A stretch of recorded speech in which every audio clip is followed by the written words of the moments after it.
কিছুতেই আমি বিবেকের জায়গাতে বসাতে পারছি না। তাই যদি করি তাহলে যে খুব অন্যায় করা হবে। বিবেক যে আমাকে ভীষণ ভালোবাসে, ওর জীবন থেকে আমি হারিয়ে গেলে ও তো খুব কষ্ট পাবে। এই তো সেই দিনের কথা আজও আমার খুব মনে পড়ে। এক রাস আনন্দ উচ্ছ্বাস নিয়ে ও আমাকে আমন্ত্রণ জানিয়েছিল ইকো পার্কে ওর নতুন লেখা কবিতার বইটা আমাকে উপহার দেওয়ার জন্য।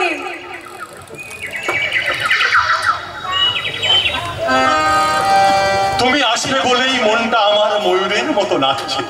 তুমি আসবে বলে হৃদয় আমার প্রেমের রাগিনীতে বাজছে।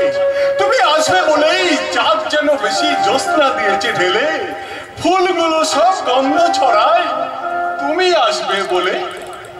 বলে তো আমি কি? আমার ভালোবাসার ফুল।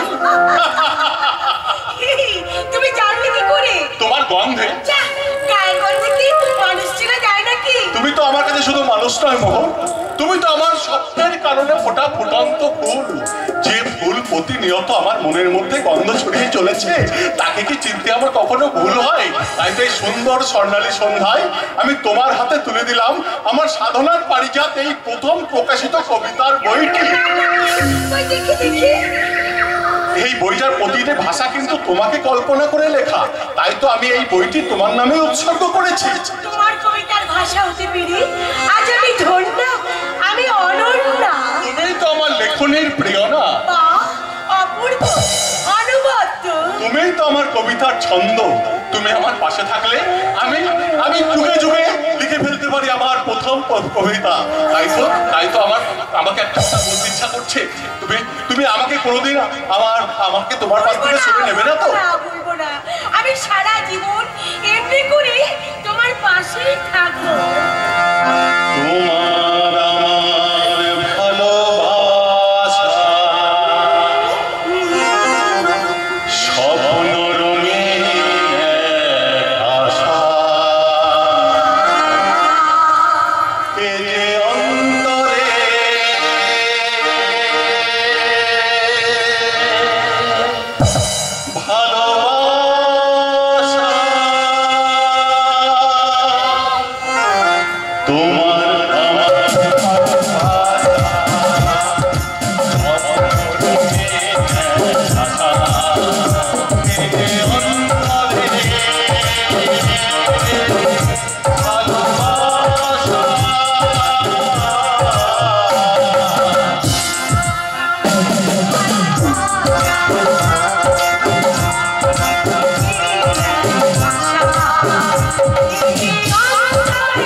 এসবের কি দরকার দাদা? আর তোর বিয়ের জন্য তোর বিয়ে, আরে তোর বিয়েতে যত কমে হবে না, কিন্তু গেস্টকে তো ইনভাইট করতে হবে নাকি? আচ্ছা দাদা, এত তাড়া করছো কেন? আগে তো ছেলেটাকে ভালো করে জানো, চেনো, তারপর তো নাকি? আমাকে ভালো করে বিপ্লবকে চেনা হয়ে গিয়েছে। ও বেশ কাজের ছেলে বা ভালো ছেলে। আর তাছাড়া এই বিয়েতে তাড়াহুড়ো করার দুটি কারণ আছে। ওই বিবেক নামে ওই অনাথ কাঙাল ছেলেটার সঙ্গে তোর ব্রেকআপ হয়ে যাওয়ার পর তুই বড় নিঃসঙ্গ বোধ করছিস। তাই আমি চাই বিপ্লবের সঙ্গে তোর বিয়েটা হয়ে গেলে তোর মনটা ভালো হয়ে যাবে। আর দ্বিতীয় কারণ কৃষ্ণ আজকাল বড্ড বাড়াবাড়ি শুরু করে দিয়েছে। যখন তখন আমাকে ব্ল্যাকমেল করে টাকা আদায় করছে। তাই আমি চাই বিপ্লবের সঙ্গে তোর বিয়েটা হয়ে গেলে আমি বিপ্লবকে আমাদের কোম্পানির শেয়ার হোল্ডার বানিয়ে আমার কোম্পানির ফ্রান্সাল দায়িত্বটা আমি ওর হাতে তুলে দেবো। কিন্তু এত বড় দায়িত্বকে আমি পালন করতে পারবো না। পারতে হবে ভাই, পারতে হবে। আমার বলতে ভীষণ লজ্জা হচ্ছে যে ওই কৃষ্ণকান্ত ঘোষাল নামের এই ক্রিমিনালটা আমার ভগ্নিপতি যখন তখন আমার কোম্পানির টাকা নয় ছয় করছে। আজ হতে এই কোম্পানির দায়িত্বটা অফিসিয়ালি ভাবে না হলেও আমি মৌখিক ভাবে আমি তোমার হাতে তুলে দিলাম। কথা মনে রেখো বিপ্লব, ওই রাস্কেলটাকে একটি টাকা তো দূরের কথা, একটি কালো আপনি একদম চিন্তা করবেন না দাদা। ওই সারা কৃষ্ণকান্ত ঘোষালকে কেমন করে টাইম দিতে হয় সেটা আমার ভালো করেই জানা আছে। বিপ্লব, তুমি যে তোমার বাবার ফোন নাম্বারটা দিয়েছিলে ওই নাম্বারে তো কোনো কথাই বলা যাচ্ছে না, সবসময় ছুঁইটা বলছে। বাবা তো ভীষণ ব্যস্ত মানুষ, তাই তার মোবাইলটা অধিকাংশ সময় সুইচ অফই থাকে। কিন্তু বিপ্লব, তোমার বাবার সঙ্গে কথা না বলে তোমাদের বিয়ের ডেটটা তো ফাইনাল করতে পারছি না বিপ্লব। কোনো প্রয়োজন নেই। মানে বাবা তো ওই বিজনেসের কাজে বিদেশে আছে, দেশে ফিরতে 3-4 মাস সময় লেগে। 3-4 মাস সময় লাগবে? না মানে সেদিন বাবার সঙ্গে আমার কথা হয়ে গেল। বাবা বললেন, খোকা তুই বিয়েটা সেরে ফেল, আমি দেশে ফিরে গিয়ে একটা জমকালো রিসেপশন পার্টি কিন্তু আমার তো প্রবলেম আছে দাদা। তোর আবার কিসে? আচ্ছা দাদা, তুমি কি বলো তো? শুনেছি আমার শ্বশুর মশাই নাকি বিশাল কোটিপতি বিজনেসম্যান। তা উনি কত কোটি টাকার মালিক সেটা তোমার জানা দরকার নাকি দাদা? কোনো প্রয়োজন নেই, কারণ তুমি তো আর বিয়ে করে শ্বশুর বাড়িতে সংসার করতে যাচ্ছ না, বরঞ্চ বিপ্লব বা ঘর জামাই সেজে তোমাদের বাড়িতে বেগার খাটবে। কারণ তোমার শ্বশুরের কি আছে না আছে সেটা জানার তো তোমার কোনো দরকার নেই। তুমি এখানে কেন? আমার কি টাকার প্রয়োজন হয়েছে তোমার? ছি ছি ছি, আপনি কি বলছেন দাদা? আমি এবারই জামাই, সবসময় আপনার কাছে হাত পেতে টাকা চাইতে আসবো? প্রেস্টিজ বলে আমার একটা জিনিস আছে না দাদা। তাহলে কি বলতে এসেছো সেটাই খুলে বলো। আমরা বলছিলাম কি দাদা, আমার না অনেক দিনের স্বপ্ন আমি একটা বড় কোম্পানির মালিক হব। তাই তার জন্য যা যা দরকার আমার সব আছে দাদা, শুধু টাকাটাই নেই। তাই বুঝে এসেছেন সেই কোম্পানিটা গড়ার জন্য এখানে টাকা চাইতে? যা, আমি কি সে কথা একবার বলেছি? তাহলে কি বলতে এসেছো? না মানে বলছিলাম কি দাদা, আমার বউ মানে আপনার বউ সেও তো এই কোম্পানির একটা অংশীদার, তাই না? যদিও আর সে বেঁচে নেই, তাতে কি হয়েছে, আমি তো আছি না। মানে বলছিলাম যে বউয়ের অংশে তো স্বামীর অধিকার, তাই না দাদা? তাই সেই অংশটা যদি আপনি আমার নামে লিখে দেন তা অসম্ভব। তাছাড়া কোম্পানি এখন লটে রান করছে, এ বিষয়ে আমি এখন কোনো কথা বলতে রাজি না। আর তাছাড়া কোম্পানির ফ্রান্সাল দায়িত্বটা আইকাম সাহেব আমি বিপ্লবের হাতে তুলে দিয়েছি। বিপ্লব কাকে টাকা দেবে আর দেবে না সেটা ঠিক করবে বিপ্লব, আমি নয়। তাই নাকি? তাহলে তো আমার এখন মারিত গন্ড আর মতো অবস্থা। ভান্ডারটি লুট করা অত সহজ নয় জামাই বাবু, কারণ ওই ভান্ডারটি এখন যিনি পাহাড়ে আছেন তিনি কিন্তু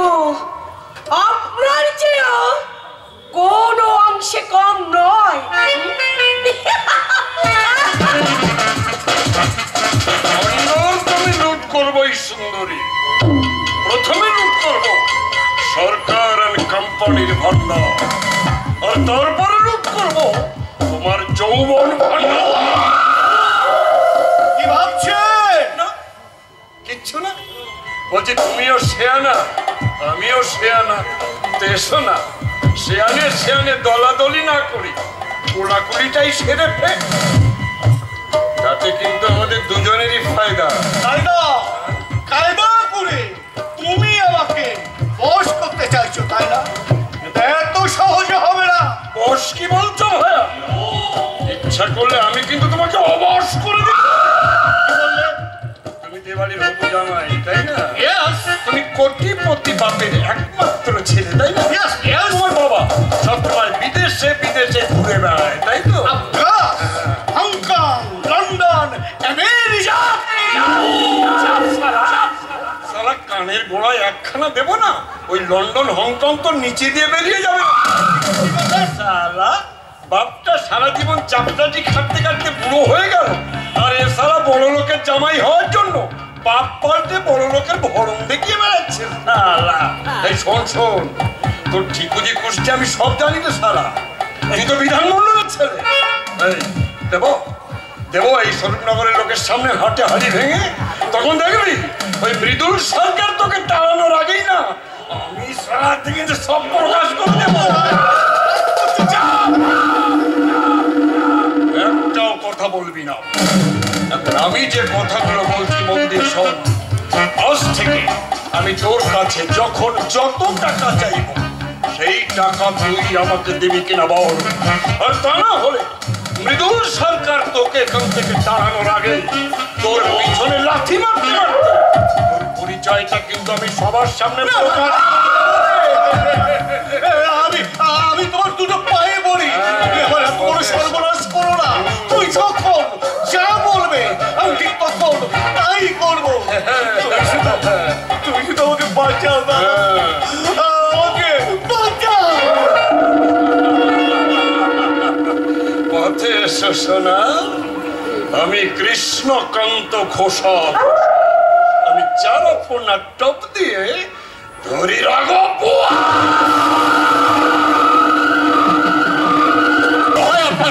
আপনার কাছে আমি হাত জোড় করে অনুরোধ করছি, আপনি এখান থেকে চলে যান, প্রয়োজন আপনার পায়ে। কি করছেন? স্বামী হয়ে বইয়ের পা ধরলে আমি যে মা বাপে মরে যাবো।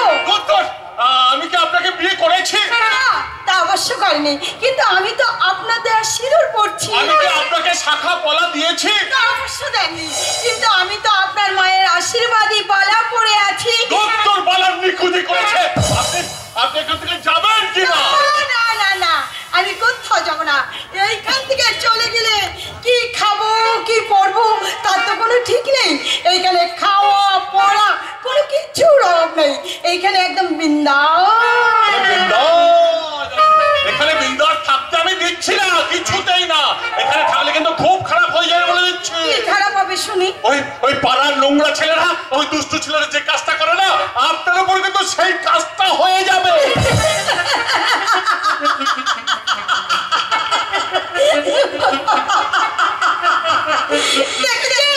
দেখেছেন আপনারা, যে আমাকে ছুতেই ভয় পায় সে কিনা করবে আমাকে খারাপ। দেখাচ্ছি দেখি কি কাকে খারাপ করে।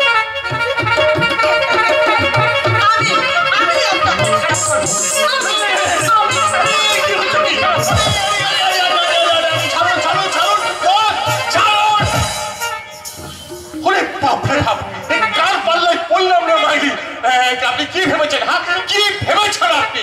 আপনার কথা মতন আপনার সঙ্গে নোংরা কাজটা আমি করবো? মোটেই না, মোটেই না। আপনি এখান থেকে যান, চলে যান।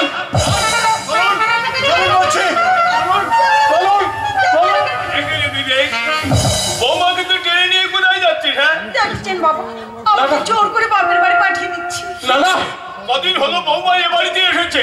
আচ্ছা এর মধ্যে বাপের বাড়ি পাঠানো কি দরকার ছিল? না না, ও তোমাদের কেউ নয়, ও আমার কেউই নয়। দেখেছেন বাবা, রাগি কেমন যা তা করে বলছে। ওরা রাগ নয় বৌমা, ওটা হলো ওর অভিমান। আমিও না তোমার মায়ের সঙ্গে ঠিক ওই রকম করেই বলতাম, তুমি আমার কেউ নও গো, তুমি আমার কেউ নও। কেমন করে বোঝাই যে ও আমার আসলে একটা ও যদি তোর বউ নয় তাহলে ও কে? একটা খুনি ও একজন বাবুকে খুন করে এখানে পালিয়ে এসেছে, আর পুলিশ দিনরাত আমাদেরকে হ্যাকেল করছে। মিথ্যে কথা বলছে, ও সম্পূর্ণ মিথ্যে কথা বলছে বাবা। চুপ শালি! এই ছেলেটাই সেদিন ওকে তাড়া করে আমার ঘরে নিয়ে এসেছিল। আজ আবার এসেছে ওকে এখান থেকে তুলে নিয়ে গিয়ে ও সর্বনাশ করতে। না না, ওকে আমি কিছুতেই ওর হাতে তুলে দেবো না। এই শালি, এখনো ওখানে দাঁড়িয়ে আছিস? চলে আয় আমার সাথে, তোকে পুলিশের হাতে তুলে দিলে তবে আমাদের নিস্তার। এই চলে আয়। ওই! আমার স্ত্রীর নামে একটা বাজে কথা বললে না, তোর সারা জিপটা না আমি টেনে ছিঁড়ে ফেলবো শয়তান। চাপ বাবা, এই কদিনে এই মালটাকে নিজের স্ত্রী বানিয়ে ফেলেছে।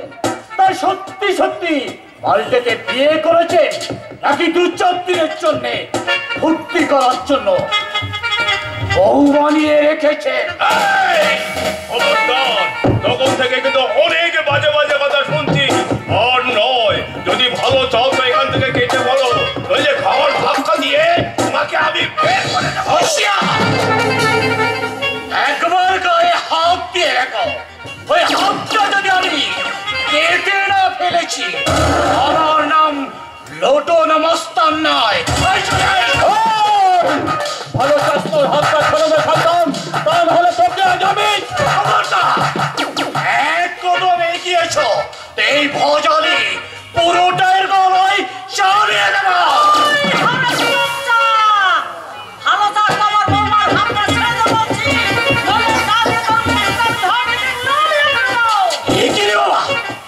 রণচণ্ডী দরকার হলে আমি রণচণ্ডীর সাথে তোকে অসুরের মতো মার করবো।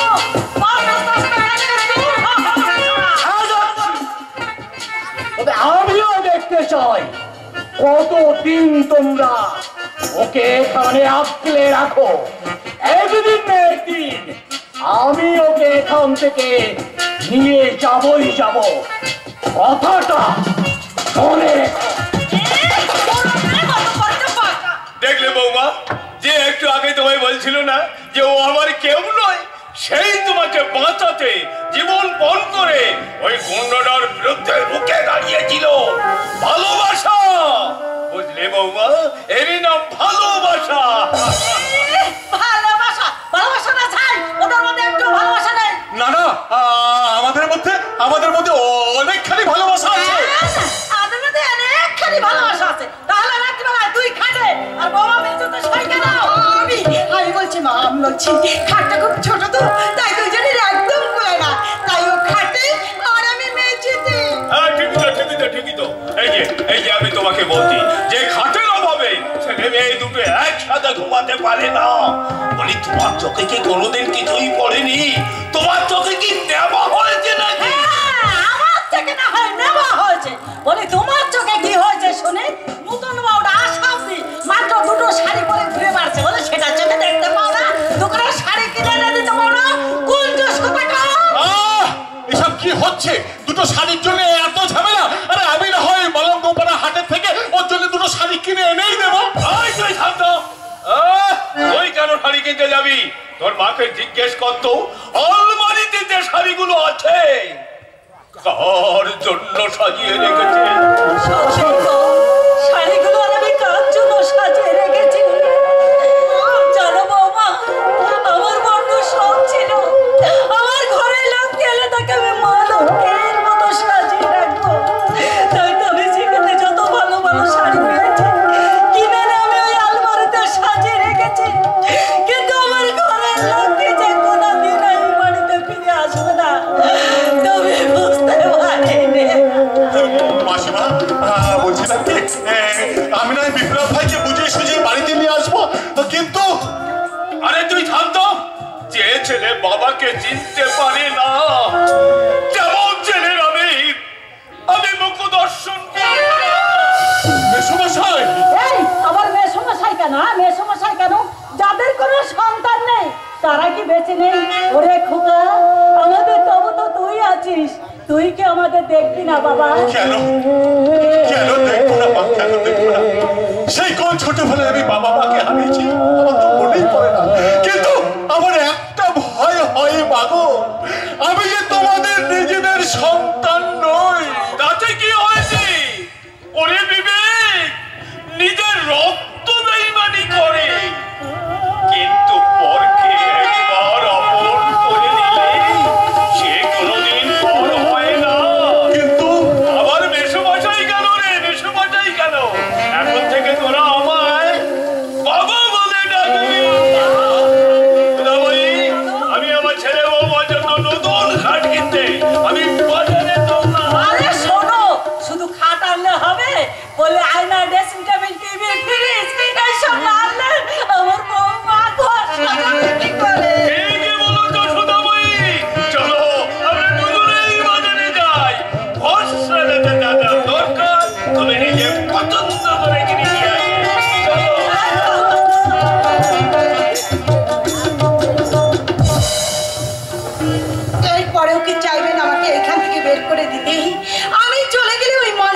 এখন আসুন না আমরা নকল স্বামী স্ত্রী হয়ে যাই। নকল স্বামী স্ত্রী? হ্যাঁ, সবার সামনে আমরা নকল স্বামী স্ত্রী, আর অন্য সময় আমরা একটা বন্ধু।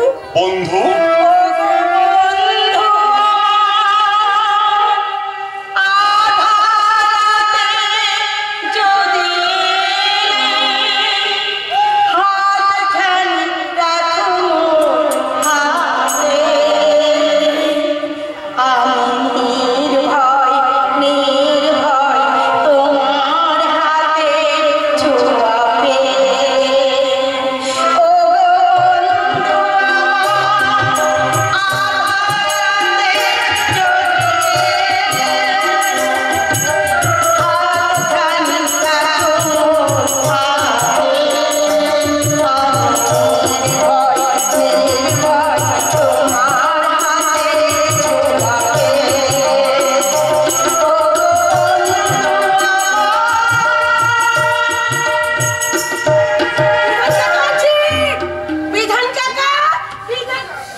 তারা তো এখন বাড়িতে নেই, আপনি বসুন, আমি আপনার জন্য চট করে চা করে নিয়ে আসি।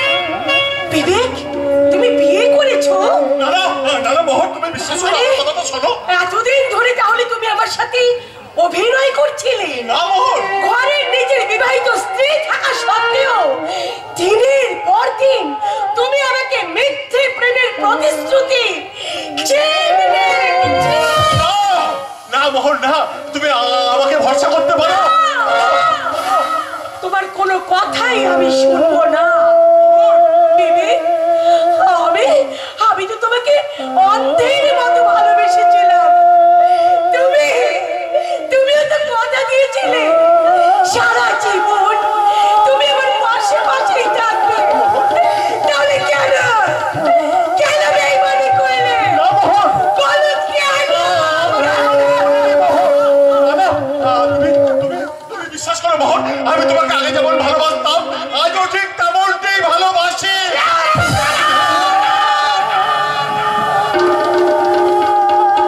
তোমার ওই নোংরা মুখটাতে ভালোবাসা শব্দটা মানায় না। তুমি একটা ঠক। তুমি একটা বাচ্চা। তুমি মিথ্যে।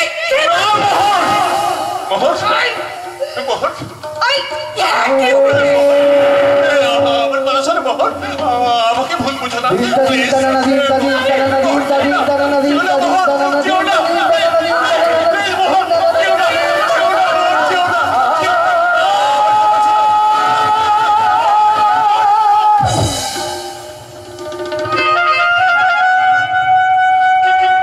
চলে গেল, ও আমার কোনো কথাই শুনলো না। আমার ভালোবাসা আমাকে ছেড়ে আমার কাছ থেকে অনেক দূরে সরে গেল। দাদা, আমি কিছুতেই পারবো না। যেমন করে হোক ওই মেয়েটাকে আমি তাড়াবোই। ওই মেয়েটার জন্য আজ আমার এই অবস্থা। ওই মেয়েটার এই বাড়িতে কিছুতেই জায়গা নেই। ওকে আমি তাড়াবো। কোন মেয়েটার কথা বলছিস রে শালা? ও নিশ্চয়ই মনে মনে তোর নতুন বউয়ের নাম জপ করছিস। রে কৃষ্ণ, তুই এখানে? আরে এই পথ দিয়ে যাচ্ছিলাম, শুনেছিলাম তো এইখানে কত একটা ভাড়া থাকিস। আবার এও শুনলাম তুই নাকি নতুন বিয়ে করেছিস। তাই ভাবলাম যাই তোর বউকে একবার দেখে আসি। কোথায় তোর বউ? মানে বলছিলাম কি মানে করছিস? ও বুঝতে পেরেছি, তোর বউ নিশ্চয়ই খুব সুন্দরী। ভাবছিস যদি তাকে এখান থেকে আমি ভাগিয়ে নিয়ে যাই।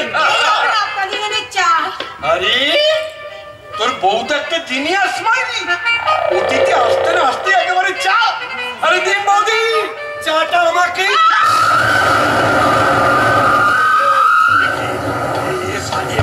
কেমন করে এবার তো আমি ওর কাছে ধরা পড়ে গেলাম, আর তোমার বেঁচেও মরে থাকা হলো না। ও যদি আমার সত্য পরিচয়টা সবার কাছে ফাঁস করে দেয়, তাহলে তো এরা আমাকে এইখানে জায়গা দেবে না, এইখান থেকে বের করে দেবে। তখন কি হবে? কৃষ্ণ ভাই, তুই আমার বউকে আগে থেকে চিনতিস নাকি রে ভাই? চিনবে কেমন করে? এর আগে ওকে আমি চোখেই দেখিনি। তাহলে আমার বউকে দেখে এমন দূরে ছিটকে সরে গেলি কেন? কারেন্টের শক খেলাম রে ভাই। কারেন্টের শক? আরে ভাই, তোর বউয়ের রূপের আলো না আমার বুকে এসে একেবারে কারেন্টের মতো লাগতো রে। তোর বউ কিন্তু খুব সুন্দরী।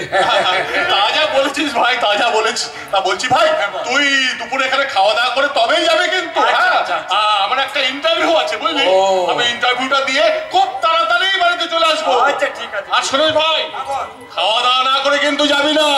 তাহলে আসি, বাই।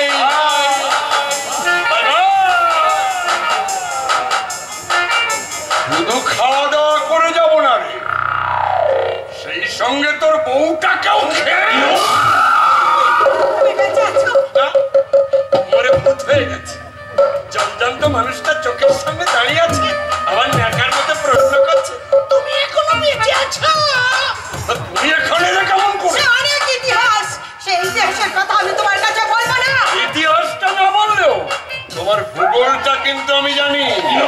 সেটা যদি সবার সামনে প্রকাশ করে দিই, তাহলে এরা কিন্তু তোমাকে দূর দূর করে এখান থেকে তাড়িয়ে দেবে। তোমার কাছে আমি বলছি, আমি সব কথা তোমার কাছে বলছি। সেদিন সেইখান থেকে আমি পালিয়ে আসার পরেই তারপরে রাস্তায় আমার সাথে লোটন মোস্তানের সঙ্গে দেখা হয়, আর তার হাত থেকে বাঁচার জন্য আমি এই বাবু তার ঘরে ঢুকে পারি। আর তারপর তোমার দেওয়া এই সিঁদুরটা দেখে এরা সবাই ভাবতে লাগলো আমি এই বাবুটার বউ। আর তখন থেকে সেজে উঠলাম এই বাড়ির নকল বউ। সাজো সাজো, এবারে নতুন বউ সাজো, আমার কোনো আপত্তি নেই। তবে তুমি এবারের গৃহবধূ সাজলেও মধুটা কিন্তু আমি খেয়ে যাবো। পাগল না মাথা খারাপ? আরে বাবা, যার জন্য তোমাকে এখান থেকে নিয়ে যাবো সেটা যদি এখান থেকেই পেয়ে যায়, তাহলে কষ্ট করে নিয়ে যাওয়ার কি দরকার আছে? তুমি আমার বন্ধুর নকল গৃহবধূ সাজলেও যেহেতু আমি তোমার স্মৃতিতে সিঁদুর পরিয়ে দিয়েছি, তাহলে আমি তোমার আসল স্বামী, ঠিক কিনা? এই শোনা, সজ্জাটা এখানেই হয়ে যাবে। আমি সবার সামনে প্রকাশ করে দেবো যে তুমি বাইজি পাড়ার ব্যবসা। আমি কৃষ্ণকান্ত ঘোষ, আমি যারা ওনার টোপ দিয়ে ধরে রাখো।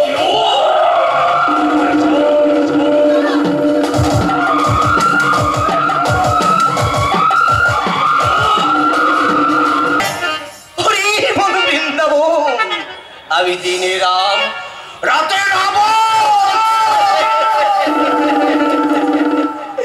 আজ আমি রাম হয়ে এখানে ঢুকতে এসেছি, যখন বেরোবো তখন একেবারে রাবণ হয়ে সীতাকে হরণ করে নিয়েই বেরোবো।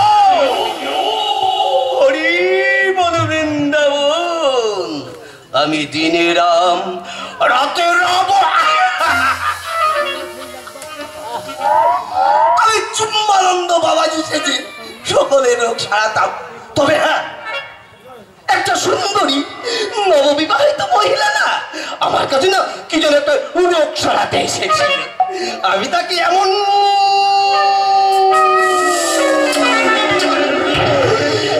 একটু আশীর্বাদ করেছিলাম যে তার গালের অর্ধেক মাংস উঠে গিয়েছিল।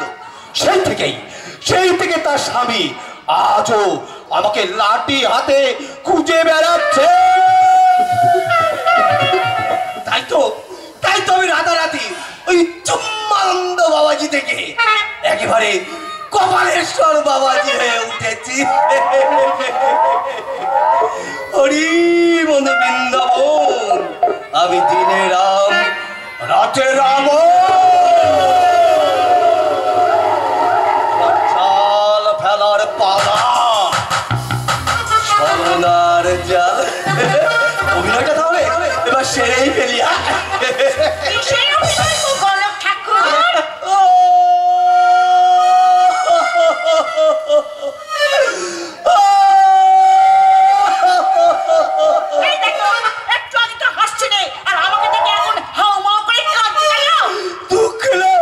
আমার মাথা ঠিক নেই গো, তাই কখনো হাসছি, আবার কখনো লাল গুলো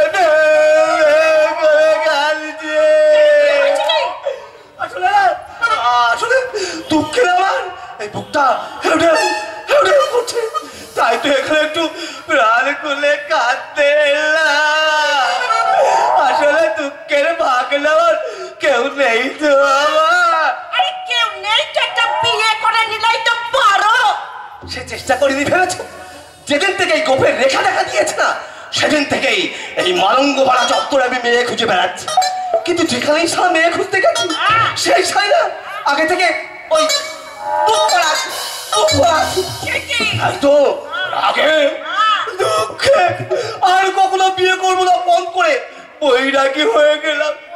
দুঃখের কথা কি বলবো ভাই?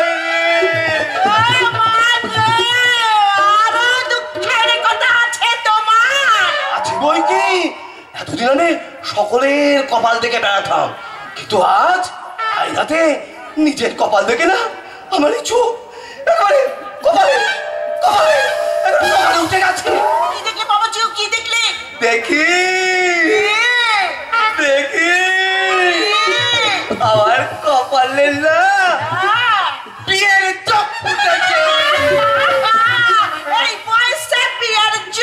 তবে আর বলছে কি, সেই জন্যই তো এখানে আসা। তোমার কপালের সাথে না আমার এই কপালটা একটু মিলিয়ে দেখবো, মেলে কি কই। দেখি মিলেছে।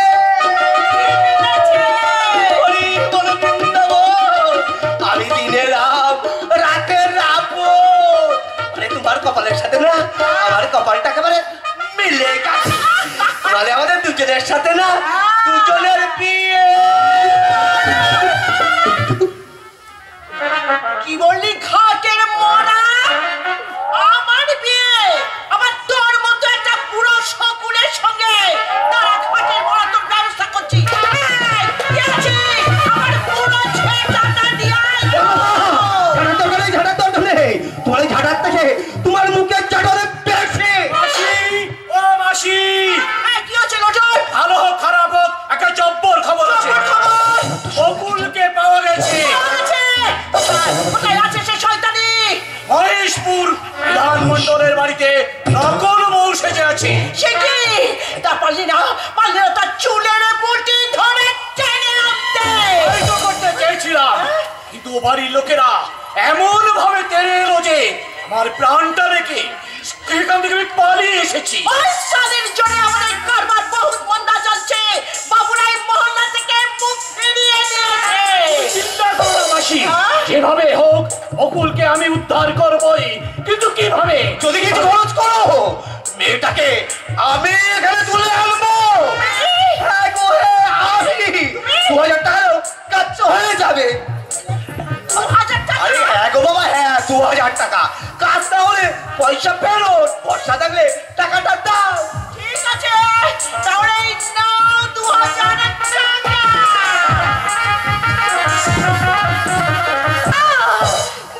না, আমার বিবেক আমার সাথে বেমানি করতে পারে না। হ্যাঁ, আমার বিবেক আমাকে তো খুব ভালোবাসি। কলেজ লাইফ থেকে আমরা দুজনকে খুব ভালোবাসতাম। আমার সেই বিবেক না হতে পারে না, হতে পারে না।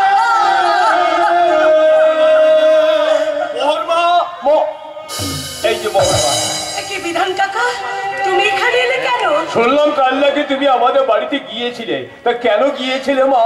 কালকের কারণটা যে আজ আমার কাছে অকারণ হয়ে গেছে গো মোহনমা। কালকের মোহরের কাছে যেটা প্রয়োজন ছিল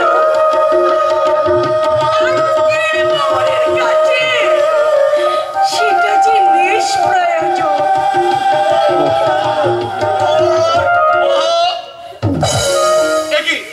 আবার তুমি এখানে কেন এসেছো?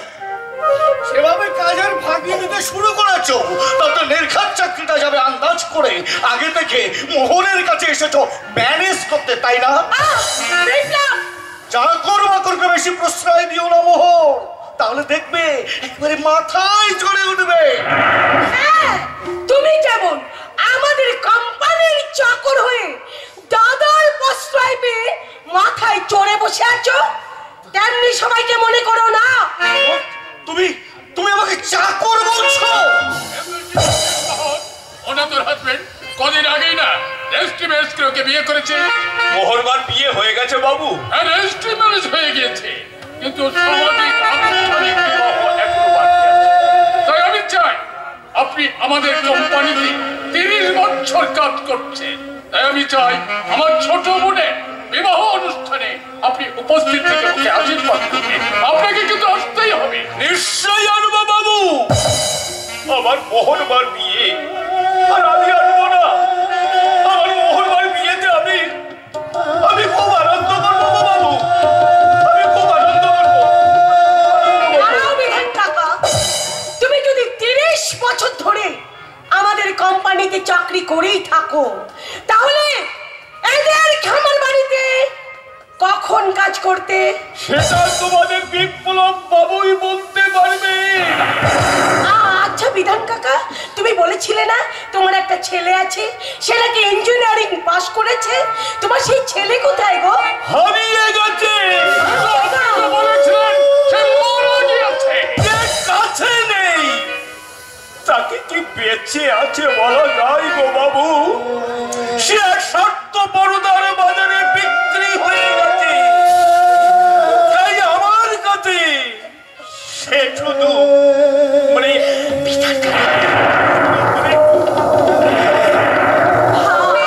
আমার মন বলছে ওই বিধান কাকার ছেলে নিশ্চয়ই অন্য কোথাও গিয়ে বিয়ে থা করে সংসার করছে। আশ্চর্য, আজকালকার সন্তানরা এত বড় বেঈমান হয় আমার তা জানা ছিল না। যে বাবা মা ঘর ভাঙা পরিশ্রম করে মাথার ঘাম পায়ে ফেলিয়ে নিজেরা না খেয়ে মুখে খাবার সন্তানদের মুখে তুলে দিয়ে তেল তেল করে বড় করলো, আর সেই সব সন্তানরা 2 পয়সা আয় করতে শেখার পর এইসব অসহায় বাবা মাকে ফেলিয়ে পালিয়ে যায়। এসব রাজকালগুলোকে যদি আমি হাতের মুঠোয় পেতাম তাহলে জুতিয়ে ফুটা করে দিতাম। এই সমস্ত ফটরাস কর্মচারীদের নিয়ে কেন এত সমালোচনা হচ্ছে আমি কিন্তু বুঝতেই পারছি না। আমি বুঝতে পারবে না বিপ্লব, তুমি বুঝতে পারবে না? তাহলে শোনো, আমার কোম্পানি কাজের লোক যাদের বলছো তাদের কখনো আমি আমার কর্মচারী বা কাজের লোক মনে করি না। আমি মনে করি তারা আমার আপনজন, আত্মীয়, আমার পরিবার। আশা করি আমিও সেটাই ভাববে। বিপ্লব, আমার কোম্পানির ফিনান্সিয়াল দায়িত্বটা তোমার হাতে তুলে দেওয়ার পর আমার অডিটর জানালে যে আমার কোম্পানির অ্যাকাউন্ট থেকে প্রায় 3.5 লক্ষ টাকা ডেপিসিট দেখাচ্ছে। বলো, এই টাকাগুলো কোথায় খরচ করেছো? সর্বনাশ, ওই কৃষ্ণকান্ত ঘোষাল ব্ল্যাকমেল করে আমার কাছ থেকে ওই টাকাটা হাতিয়ে নিয়েছে, কিন্তু কি করে জানো? এ হলো বিপ্লব, চুপ করে আছো কেন? উত্তর দাও। আমার মন বলছে দাদা, তোমার এই টাকাটা না এই চোরের উপরে পাটপাড়ি হয়ে গেছে। আরে না না, বাদবাড়ি হবে কেন? বাদবাড়ি হবে কেন? এই কাঁচামাল সাপ্লাই করে কোম্পানিকে আমি ওই টাকাটা পেমেন্ট করে দিয়ে। এত কম টাকা তোমরা পেমেন্ট করি না। আসলে দাদা, আমি ওই বিজনেস প্ল্যানটা একটু অন্যভাবে অ্যাপ্লাই করি। ভাবে মানে এবার থেকে ওদের খুব কম কম করে আমি পেমেন্ট করে দেব। তাতে তো ধার এমন কোম্পানির অনেক বেড়ে যাবে। এতগুলো টাকা আমরা একসঙ্গে শোধ দেবো কি? দেবো না? দেবে না? আরে বাবা, একটা কমপ্লেন লেটার পাঠিয়ে দিলেই তো হলো। কমপ্লেনটা হলো কাঁচামালের ডিফেক্ট থাকায় আমাদের প্রোডাক্ট খুব লো কোয়ালিটি হয়েছে, মার্কেটে চলছে না, তাই পেমেন্ট আটকে রাখতে বাধ্য হয়েছে। ব্যাস, কাঁচামালগুলো ফ্রিতে আমাদের হয়ে গেল। এইভাবে বছরের পর বছর কয়েকটা কোম্পানির সঙ্গে এমন করতে পারলে আমাদের কোম্পানি একেবারে আমাদের কোম্পানির মার্কেটে একটা গুডউইল আছে। উইদাউট পেমেন্টে আমাদের কোম্পানিতে মাল পাঠিয়ে দেয়, আর এরকম ব্যবহার করলে কোম্পানি একটা বদনাম হয়ে যাবে মার্কেটে। বিপ্লব, এইসব দুর্বুদ্ধি মাথা থেকে সরিয়ে ফেলো। একটা কথা মনে রেখো বিপ্লব, বিজনেসের মূলধন সততা, আর সততাই হলো বিজনেসের মূলধন। সততাই হলো বিজনেসের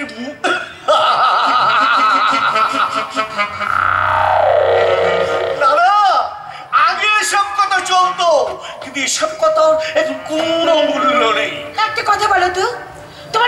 কোটিপতি বিজনেসম্যান বাবা বুঝি এসব করি কোটি কোটি টাকা কামিয়েছেন। আরে তুই আমার বাবা কোটিপতি বিজনেসম্যান হতে যাবেন? আমার বাবা তো কি হলো, থেমে গেলে কেন? বলো, উত্তর দাও, তোমার বাবা কি? বলো বলো বলো। আরে তুই সবসময় কি সব বলো? স্বামী স্ত্রী আমরা একটু রোমান্স কথা বলবো, সারাদিন শুধু বলো বলো বলো। এই তোমাকে না সুন্দর লাগছে, রোমান্স করি। তোমার সঙ্গে আমার রেজিস্ট্রি ম্যারেজ হয়েছে ঠিকই, কিন্তু এখনো আনুষ্ঠানিক বিবাহ হয়নি। আর আনুষ্ঠানিক বিবাহ না হওয়া পর্যন্ত তুমি আমার ছায়া পর্যন্ত মানাবে না। আর একটা কথা আমি বেশ জানি, তুমি টাকাটা আগুনের কোম্পানিকে দাওনি, তাই টাকাটা কোথায় কিভাবে তুমি খরচ করেছো যতদিন না বলতে পারছো ততদিন তুমি আমার ছায়া পর্যন্ত বাড়াবে না। বলো বলো প্লিজ, বলো বলো না, বলো টাকাটা কি করেছো? বলো বিপ্লব, বলো। পারবো না বউ, সে কথা আমি তোমায় কোনোদিন বলতে পারবো না। কারণ আমি এক বিশাল ষড়যন্ত্রের জালে জড়িয়ে পড়েছি। সেই জাল থেকে আমার মুক্তি নেই।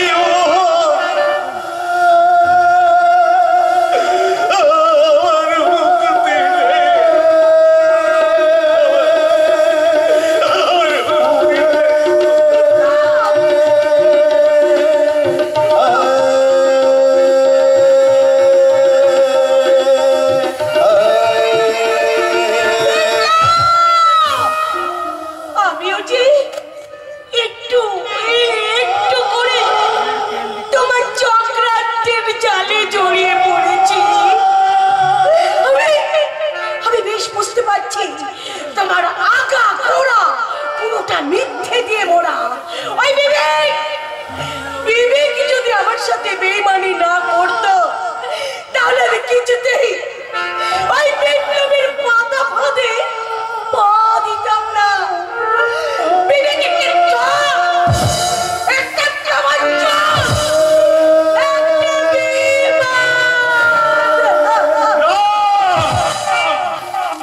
বেঈমানি নই, আমি তোমাকে ঠকাইনি। তুমি কেন এসেছো এখানটায়? ঘরে স্ত্রীকে রেখে বাইরে প্রেমিকাকে নিয়ে স্পর্ধা করবে বলে? ব্যাস মোহর ব্যাস, এমন কোনো কথা বলো না যে কথা শুনে তুমি পরে নিজেই কষ্ট পাও। আমার বাড়ি থেকে এক্ষুনি বেরিয়ে যাও। প্লিজ প্লিজ মোহর প্লিজ, তুমি আমাকে বোঝার চেষ্টা করো। সেদিন যদি তুমি আমার খাপ কথাগুলো শুনতে তাহলে আমার প্রতি তোমার এই ভুল ধারণা আসতো না। সেদিন যে মেয়েটাকে তুমি দেখে এসেছিলে সেই মেয়েটা আমার স্ত্রী নয়। বলে শোনো, সে অনেক ইতিহাস। আমি বাড়ি ভাড়া নেবো বলে ওই মাসিমাদের বাড়িতে গিয়েছিলাম, কিন্তু তারা বিবাহিত পুরুষ ছাড়া কিছুতেই ঘর ভাড়া দেবেন না। কিন্তু আমি তোদেরকে বলেছিলাম আমি বিবাহিত পুরুষ, আমার স্ত্রী বাপের বাড়িতে থাকে। কিন্তু গোল্লাপ খানা খেয়ে ওই মহিলা আমার ঘরের মধ্যে ঢুকে পড়ে। কিন্তু ওই মহিলার কপালে সিঁদুর দেখে আমার মাসিমা ওকে আমার বউ ভাবতে শুরু করে দেয়। আমি অনেক বোঝাবার চেষ্টা করলাম, কিন্তু আমার কথা কিছুতেই শুনতে চাইলো না। কিন্তু তুমি বিশ্বাস করো মোহর, আমি আর ওই মহিলা এক ঘরে সারা রাত থাকলেও আমি তার ছায়াটা পর্যন্ত স্পর্শ করিনি। চরম ভুল করেছি আমি, আজ আর প্রায়শ্চিত্ত করিয়েছি। এই ভুলের প্রায়শ্চিত্ত আমার হবে না। তুমি এমন করে দেখে পড়ছো কেন মোহর? আমি আগে যেমনটি ছিলাম আজও ঠিক তেমনটি আছি। না তোমার উপরে অবিশ্বাস করে আমি যে অন্য আরেকজনকে রেজিস্ট্রি ম্যারেজ করে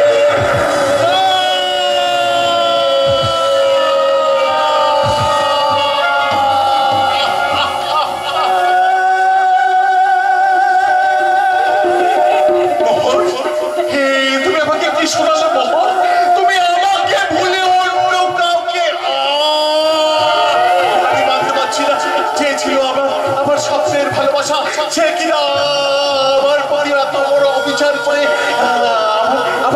ভরসা করে তোমার এতটুকু আস্থা নেই মোহন?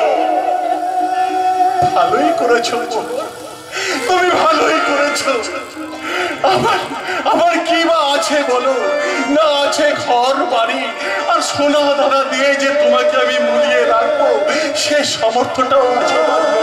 তাই তুমি তোমার নতুন সঙ্গীকে নিয়ে সুখে থেকো মোহন, ভালো থেকো। তোমার এখনো অনেক ভালো থাকা বাকি।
আমি দিনে রাম রাতে রাবণ।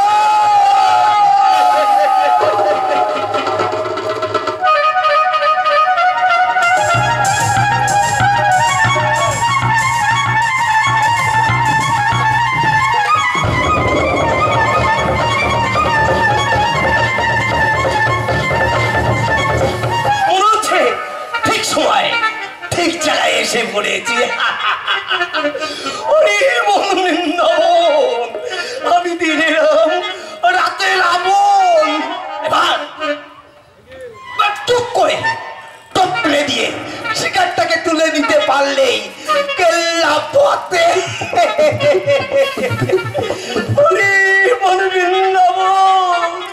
আমি দিনে রাম রাতে রাম।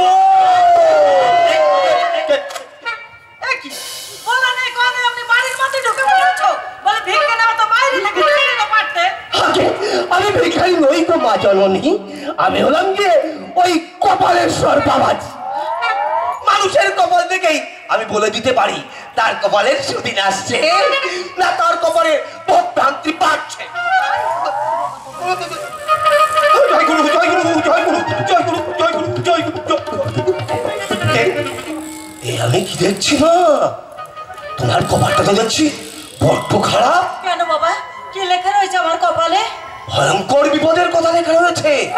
তাহলে বলি শোনো, এবারের লোকেরা না তোমাকে বিদেশে বিক্রি করে দেওয়ার মতলব করছে। বলো কি বাবাজি, কিন্তু কে আমায় বিক্রি করতে পারে? আমার ছাড়া তো আমার কেউ নেই। না না, সে কখনো আমাকে করতেই পারে না। বিশ্বাস হচ্ছে না তো? আমি যদি তোমার কুষ্টি ঠিকুচি মানে তুমি কে, কোথা থেকে এসেছো সব বলে দিতে পারি, তাহলে বিশ্বাস হবে তো। শুনি। তোমার নাম হচ্ছে বকুল, তুমি বাইজি মহল থেকে এসে বউ সেজে এখানে আছো। আসলে তুমি একটা বাইজি। বাইজি তোর মা, বাইজি তোর দিদিমা, বাইজি তোর চন্দ্রপুরুষের মা মাসি, বৌমা, আমার বুড়ো ছেলে শতমা, এই হাত করে বেটার কপাল আমি ওরে বাবা রে, বড্ড কেলে পড়ে ফেলেছি। মনে হচ্ছে রংনম্বরে টাইল করা পড়ে গেছে। ছেটাতে কি হবে? ছেটাটা দাও তো বাবা। এই হারামজাদা বলে কিনা আমি বাইজি মহল থেকে এসেছি, বলে কিনা আমি বাইজি। দাঁড়া, মুরত নেই মতো বলে।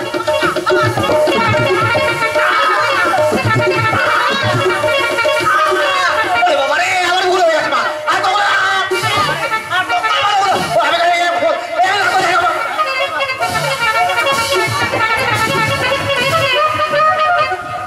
মা, লোকটা কি ধরে বাস ভণ্ড সাধু কোথাকার বলে কিনা আমার নাম নাকি বকুল, আমি নাকি ওই বাইজি ফাড়া থেকে এসেছি। মুখ পড়ো, আচ্ছা করে কষে দিয়েছি। হ্যাঁ সর্বনাশ, ও তো আমার কথাই বলছে। তবে কি লোটন মুস্তানকে দিয়ে আমাকে এখান থেকে নিয়ে যাওয়ার জন্য ওই লোকটাকে পাঠিয়ে। কি হলো মামা, তুমি আবার কি ভাবছো? আপনি আমাকে দিন না, আমি ঘরটা পরিষ্কার করি। তোমাকে না কতবার বলেছি তুমি কোনো কাজে হাত দেবে না। আচ্ছা, তুমি আমার কোনো কথাই শোনো না কেন হে বাপু? বলি তোমার মা বাবা কি কিচ্ছু শেখায়নি যে বড়দের কথা মান্য করে চলতে হয়? না, আমি তোমার কোনো কথাই শুনবো না মা। আমি সব কাজ করব, সব। আর শুনবে কেন গো মা? আমি কি তোমার নিজের শাশুড়ি? আমি তো বরের কথা কি আর শুনতে আছে? শুনতে নেই বৌমা, শুনতে নেই। কে বলে তুমি বর মা? তুমি তো আমার আপন। নিজের শাশুড়ি কেমন হয় তা আমি নিজে কখনো চোখে দেখিনি। তোমাকে দেখে আমার মনে হয় প্রত্যেক ঘরে ঘরে যদি তোমার মতন শাশুড়ি থাকে তাহলে মা আর বৌমার সম্পর্ক যে একদম এক হয়ে যাবে গো মা। কিন্তু আমি সারাদিন যদি কোনো কাজ না করি তাহলে আমি কি করবো? সাজগোজ করবে। হ্যাঁ, সাজগোজ করবে। আর আমার ছেলেটাকে একটু যত্ন করবে। কাজ তো সারা জীবন করে আছে গো মা, নতুন বিয়ে হয়েছে, এখন একটু আমোদালাত করবে। তারপরে তো এই দেখো, তখন থেকে তোমার সাথে আমি বক বক করে যাচ্ছি। ওই কাজগুলো আমি করবো কখন? হ্যাঁ, কাজগুলো করবো কখন? যাই আগে কলতলা থেকে জলটা নিয়ে আসি। কেমন কত ভালো মানুষেরা না চাইতে আমার হাতের কাছে সমস্ত জিনিস এগিয়ে দিচ্ছে। কিন্তু যেদিন ওরা আমার সত্য পরিচয়টা জানতে পারবে, সেদিন ওরা যে আমাকে এই ঘর থেকে বের করে দেবে, তখন আমি থাকবো কোথায়? আমি কেন আমার কাছে? আরে বাবা, তোমার জন্য আমার দরজা 24 ঘন্টা খোলা। তুমি আবার এখানে এসেছো কেন? এই দেখো, আমার বউ অন্যের ঘরে সংসার করছে, তার অসুবিধা হচ্ছে কেন দেখতে হবে না? এই তোমার চোখ মুখ আমার শুকনো শুকনো লাগছে কেন? একবার চোখ মুখ বসে গেছে দেখছি। কই দেখি দেখি দেখি। একদম আমাকে ছবে না। বারে বারে কুকু তুমি খেয়ে যাবে ধান। এবার তোমার আমি বধবা পরান। অনেক খেল দেখেছো জাদু, এবার তোমার সব খেল আমি খতম করবো। এখনো খেলায় শুরুই হলো না, পরে খেল খতম করে দেবে। তো ভালো লাগে। যদি ভালো চাও তাহলে ভালো এইখান থেকে বিদায় হও, তাহলে সামনে যে পাবলিক গুলো বসে আছে তাদের ডেকে এনে এমন মালিশ দেবো না যে মালিশ করবার জায়গাও তুমি খুঁজে পাবে না, বুঝলে জাদু? যাকে বলে গণধোলাই। চোলাই চোলাই খেলেই গায়ে সব ব্যথা মরে যাবে, আর এই পথটার কথা মনে পড়ে যাবে। তখন তোমাকে এই পথে টেনে নামিয়ে দলাই বলাই করতে করতে বলবো, যদি না শেষ হয় তবে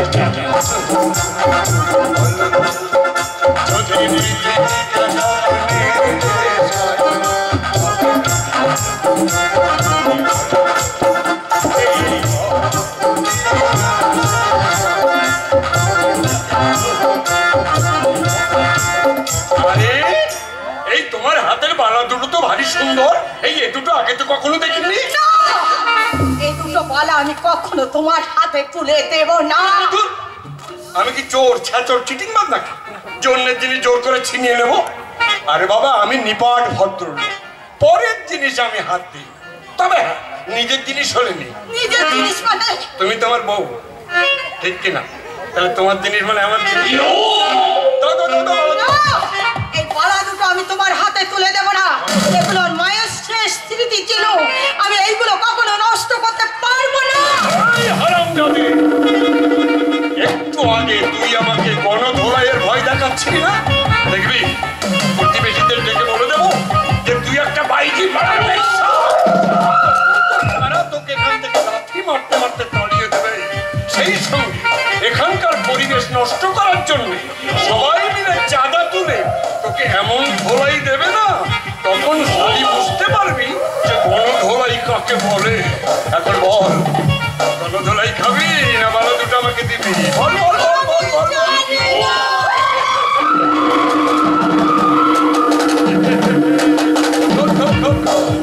আমি কৃষ্ণকান্ত ঘোষাল, আমি চারাপোনা টোপ দিয়ে ধরি রাঘব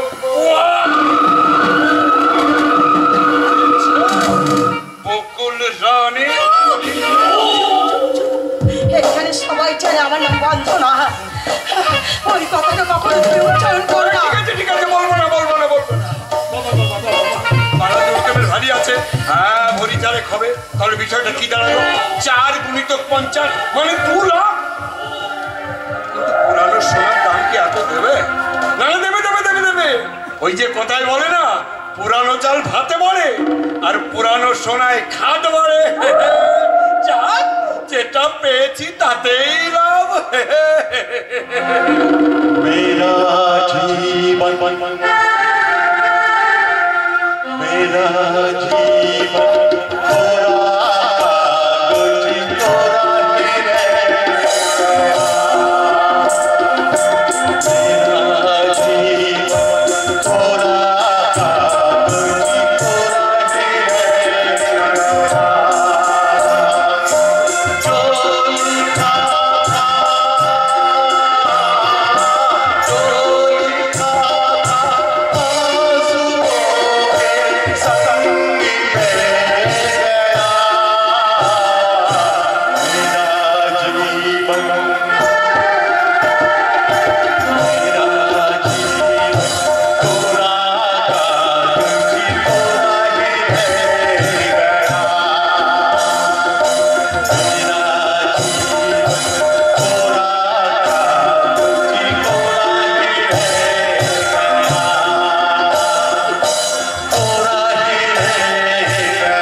আপনি মদ খাচ্ছেন? এই আমার বন্ধু হয়ে তুই মদ? কবে থেকে শিখলি রে ভাই? আচ্ছা তুই কি জানিস না মদ খেলে লিভার নষ্ট হয়ে যায়? তাটা কি একবারে ভেবেছিস তোর কিছু একটা হয়ে গেলে এই মেয়েটার কি হবে? তুই বল, তুই থাকতে মেয়েটা বিধবা হবে? বল অবধি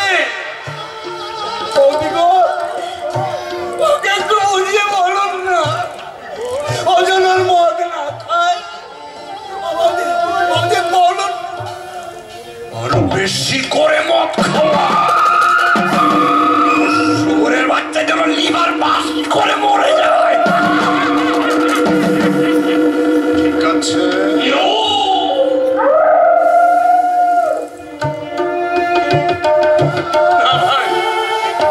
এই কাজটা কিন্তু তুই একদম ঠিক করছিস।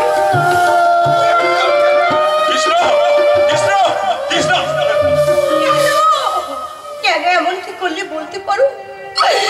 যারা এতখানি বিশ্বাস করে, ভরসা করে, তাদের সামনে গিয়ে দাঁড়াতে লজ্জা করবে না? লজ্জা?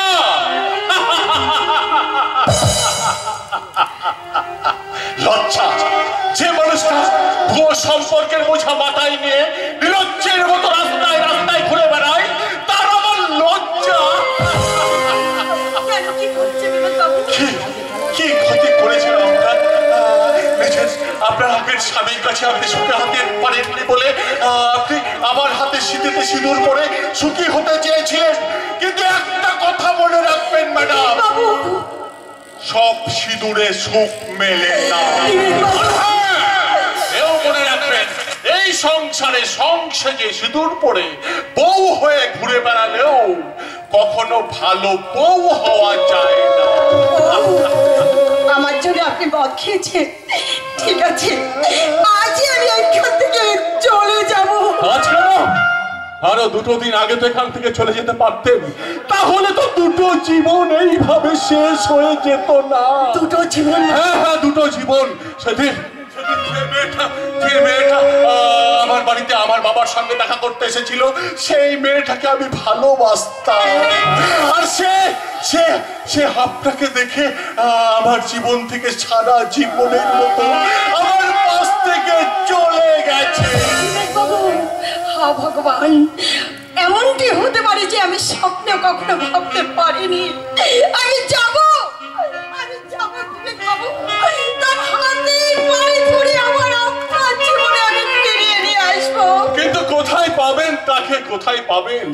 সে তখন অন্যের স্ত্রী হয়ে সুখে সংসার করছে। আপনি যদি সেদিন আমার জীবনে কাল রাহু হয়ে না আসতেন, তাহলে আমার জীবনটা এইভাবে ছাড়খার হয়ে যেত না। তাই তো বলছি, আপনি আমার জীবন থেকে সারা জীবনের মতো চলে যান। অনেক দূরে আমি চলে যাব বিবেকবাবু।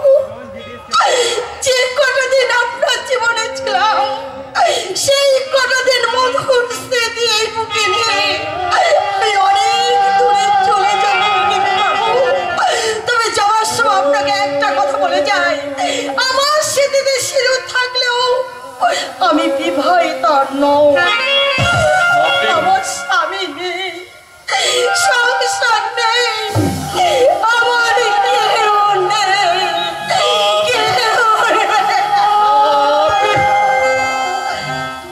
এই কটা দিন আপনার অনেক সর্বনাশ আমি করে গেলাম বিবেকবাবু। বললেন আপনি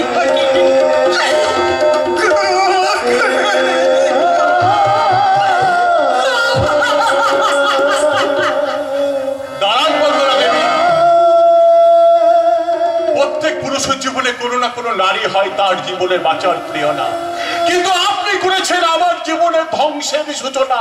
তবু আপনাকে আমি একটা কথা বলতে চাই বন্দনা দেবী, আপনি কি পারেন না আমার এই ভাঙা চোরো আগোছলো জীবনটাকে একটু ভালো করে গুছিয়ে নিতে? পারবো বিবেকবাবু। আপনি যদি আপনার পাশে থাকার সুযোগ করে দেন, তাহলে সকলকে দেখে আমি বলবো, সব সিঁদুরে সুখ না থাকলেও সব ভালোবাসার যন্ত্রণা থাকে না। তাহলে এসো বন্দনা, আজকে রাতে আমরা হাতে হাত রেখে শপথ নিয়ে বলি, আজকে রাতে এসো শপথ করি, দুজনে দুজনার হাতে ধরি, আজকে রাতে এসো শপথ করি।